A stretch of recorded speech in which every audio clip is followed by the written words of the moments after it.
Good afternoon, I'm Rob Boskamp, and you're listening to South Texas Midday. The city of Corpus Christi is considering options to close a $7 million gap in revenues to expenditures for the upcoming fiscal year. At Tuesday's regularly scheduled city council meeting, officials received a preliminary general fund forecast for fiscal year 2026 that projects an about $7 million gap in revenues to expenditures for the upcoming fiscal year, which begins October 1st. The gap is a result of a combination of less property tax revenue, providing substantial property tax relief to families and seniors, and higher costs for delivering current services due to inflation and mandated operational and contractual requirements. City staff will continue to closely monitor the potential impact of legislative changes at the state level and policy changes at the federal level. Victoria County has received $4 million in state funding to build a new mental health hospital. This is the first installment of the $40 million allocated by Texas Health and Human Services, with another portion expected in the coming weeks.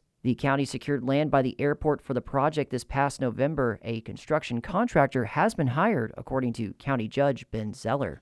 Texas is dealing with the worst measles outbreak in over 30 years, but whooping cough is also on the increase. Texas Public Radio's David Martin Davies reports and spoke with a pediatric critical care physician in Corpus Christi about it. 2 infants have died from whooping cough in Louisiana in the last 6 months, as Texas reports a significant surge in the vaccine-preventable illness. Whooping cough, also known as pertussis, is a highly contagious, potentially fatal respiratory disease. Dr. Carl Serrano is a pediatric care physician in Corpus Christi. The ones that are most at risk are babies, are infants, and very young children.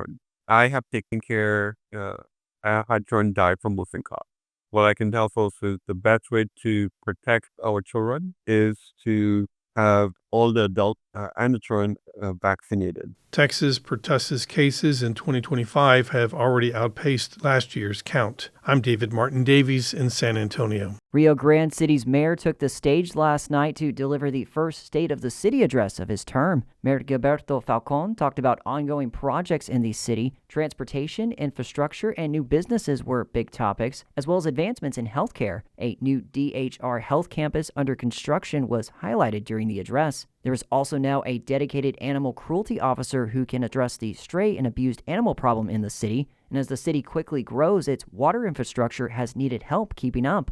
The city previously said broken water meters left them out thousands of dollars. Falcone said a project to replace meters has brought back that money. The new meters are partially funded through a grant. In some neighborhoods, Rio Grande City residents aren't connected to the city's sewer system. Falcone said the city is working on this issue. In the next year, the city will focus on water and transportation infrastructure projects.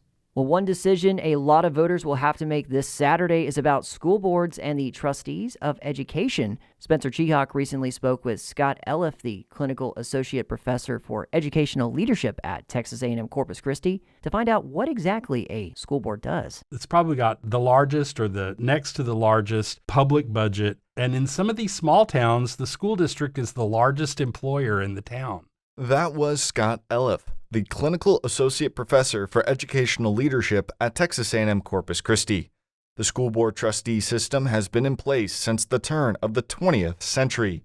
Each community elects or trusts 7 representatives to govern their public school system. The full list of their responsibilities can be found on the Texas Statutes website.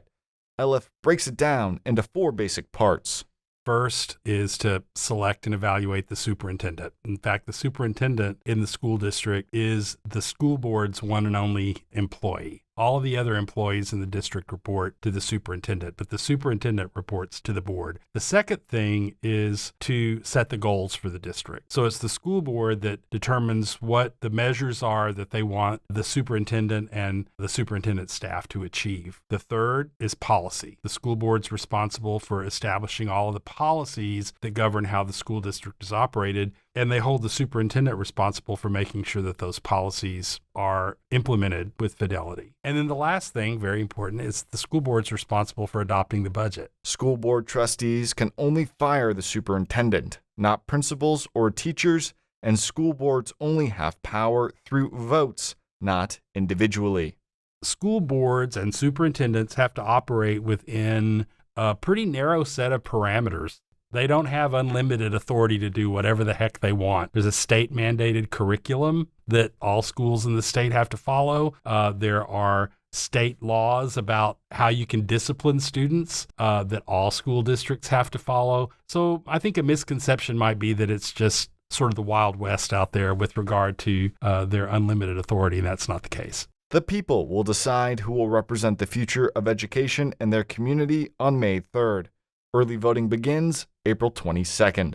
For KEDT News, I'm Spencer Cheehawk. In state news, lying isn't a crime, but a bill passed Wednesday in the Texas House could make it one, specifically for political action committees, people running for office, and social media influencers. The Texas Newsroom's Blaze Gainey says artificial intelligence and deep fakes are the main focus of the legislation, House Bill 366. Beaumont Republican Representative Dade Phelan says he's tired of fake news about him spreading, not because it bothers him, he says, but because he hates to see the public tricked into believing things that are plainly false. It is my goal to prevent someone from impacting or altering an election by using fake media that never occurred in reality, be it AI or deep fakes. Lawmakers against the legislation say the criminal offense of up to a year in jail goes too far. Phelan says it's unlikely anyone would spend time in jail due to the bill, but there is a chance the threat of a misdemeanor could deter people from spreading false information. The measure now heads to the Texas Senate.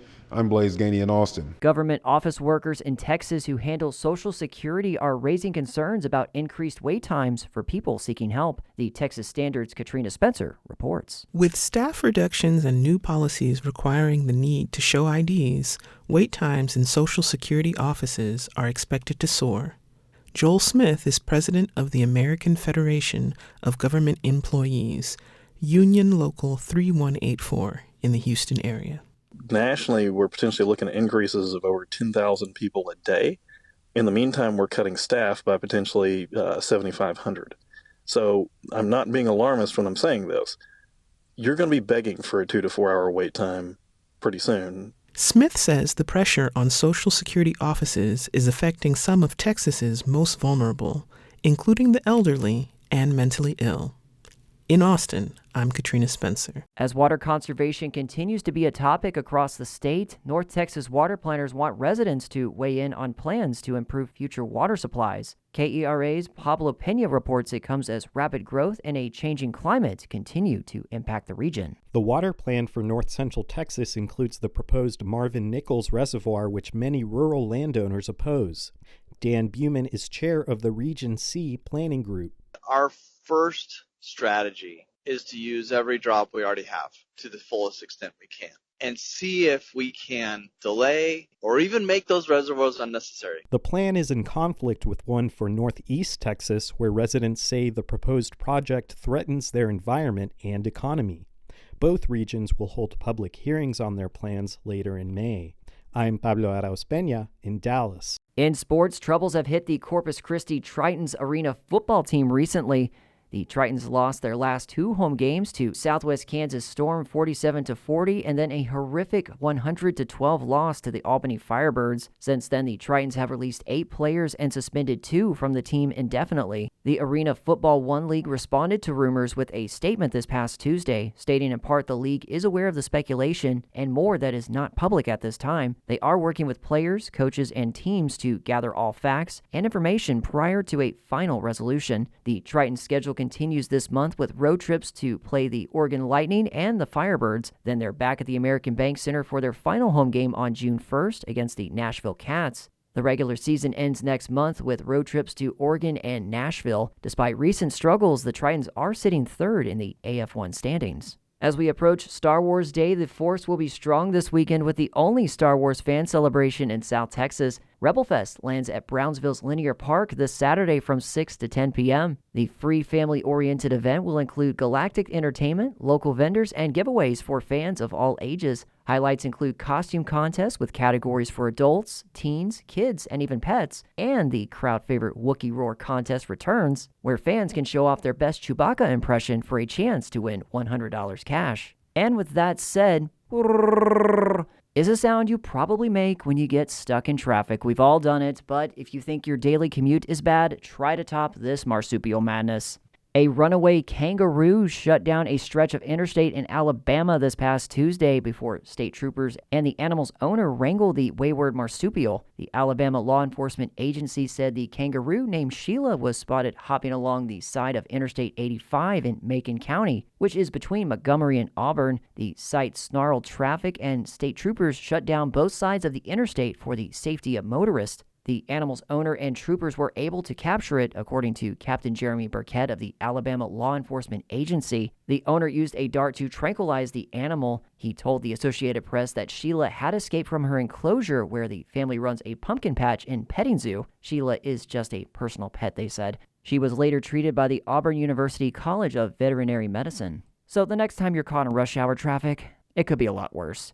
As we wrap up, let's take a quick look at the weather. Most of South Texas will be hot, humid, and breezy this afternoon. Temperatures will range from the mid-80s to the lower 90s, but high humidity is going to make it feel even hotter.